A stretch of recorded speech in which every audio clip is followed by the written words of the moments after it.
Kuwait सस्ती visa पे आके कुछ भी काम करने की सोच रहे हैं तो ये वीडियो देख लें, क्योंकि कुवैत के अंदर अभी अभी पकड़े गए हैं सूबिया और जहरा से। इनका सभी का इकामा वैलिड है। कितने पैसे खर्च किए होंगे इन्होंने इकामा लगाने के लिए कोई नहीं बता सकता, लेकिन ये सब पकड़े गए हैं। अब ये छूटेंगे नहीं, इनको कुवैत से रिटर्न कर दिया जाएगा, निकाल दिया जाएगा, क्योंकि उन्होंने इकामा कानून का उल्लंघन किया है। इनका जो इकामा है, कई लोगों का खादम का इकामा है कुवैतियों के घर पे काम करने का, और ये बाहर काम कर रहे थे। कई सारे ऐसे हैं जिनका अलग अलग टाइप का इकामा है, लेकिन जहाँ पे काम कर रहे थे वहाँ का इकामा नहीं था, उस काम का इकामा नहीं था।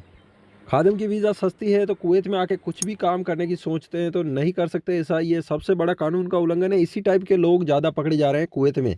इसीलिए खादिम की वीज़ा पे आना है तो जहाँ से जिस घर का इकामा है उसी घर पे काम करना है, और उस पे सैलरी मिलेगी लगभग 70 केडी से लेके 100 केडी के बीच में, यानी कि 100 केडी बहुत हो जाती है। इससे ज़्यादा बहुत ही कम मामलों में मिलता है सैलरी। अगर किसी कंपनी को इंटरव्यू देके आते हैं तो उसमें भी सैलरी बहुत ही कम मिलने का चांस है, क्योंकि 110, 120, 130 इतना ही मिलता है। अगर कोई कंपनी लेने आती है, इंटरव्यू देके फिर कंपनी में काम करने के लिए आते हैं, तो अगर कोई वर्क वीज़ा लेके आते हैं कुवैत में, पैसे देते हैं, उससे कहीं अगर बाहर काम करते हैं तो वो भी एक तरह से कानून के खिलाफ है, लेकिन उसमें सैलरी अच्छी खासी मिलती है।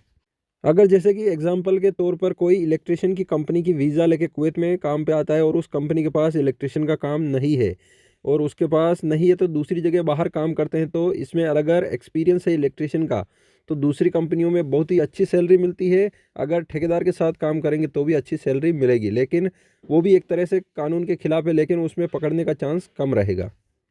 लेकिन जिस कंपनी का इकामा है उसी में आके काम करेंगे तो इकामा लगाने का हर साल का पैसा बच जाएगा, वो नहीं लगेगा। इकामा रिन्यू करने का सिर्फ कुछ ही दिनार खर्च होंगे। इकामा फ्री में लग जाएगा, और साल का एक सैलरी मिलता है, एक साल में एक सैलरी फ्री मिलता है, और हो सकता है एक साल में 2 साल में दोनों टिकट फ्री हो आने जाने का, इस टाइप से। ऐसी कई सारी कंपनियां हैं कुवैत में जो टिकट और सैलरी देती है। 1 महीने की छुट्टी भी देती है, 15 दिन की देती है, 30-20 दिन की देती है। इस हिसाब से अलग अलग रूल्स है। तो कुवैत में आने से पहले जिस कंपनी की वीज़ा पर आ रहे हैं, सब कुछ पहले तहकीकात करने के बाद में आएँ। चैनल को सब्सक्राइब ज़रूर करें ताकि कुवैत की आने वाली खबरें मिस ना हो।